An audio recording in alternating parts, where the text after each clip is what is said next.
Hello people, it's the Great One. Have you ever wished for a life without pain? Well, for 41-year-old Stephen Peat, this is his reality, and it's not as great as you may think. Stephen Peat was born in 1981 in Kelso, Washington. 6 months after he was born, his parents found baby Stephen chewing off sizable bits of his tongue. He was rushed back to the hospital and he was diagnosed with a rare genetic disorder, congenital insensitivity to pain, or CIP.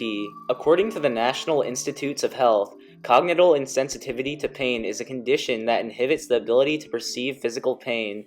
From birth, affected individuals never feel pain in any part of their body when injured. Today, he is one of only 300 people that have this condition. The doctors didn't have access to genetic testing back then, so they tested his pain receptors by dangling his foot over a Bunsen burner until the skin on his foot blistered. All the while, baby Stephen never even flinched. The scientists were shocked. This was not the first time CIP was diagnosed, however, it was still relatively new at the time, with the earliest accounts going back to 1932. As you can expect, Stephen lived an unusual childhood. Everywhere Stephen went, his parents forced him to wear a protective helmet to avoid head trauma. Stephen also had to be taught a lot of things that would seem obvious to a normal child, like not touching hot pans or not bending limbs too far back. But despite all of these precautions, Steve still spent most of his childhood in the hospital, and the longest time he spent in the hospital at once was 14 months. As Steve grew up, he had to learn new ways of detecting injury. Every day, Steve frequently checks his whole body for swelling or redness. He also learned that whenever he is seriously hurt, he feels an uncomfortable tingling sensation.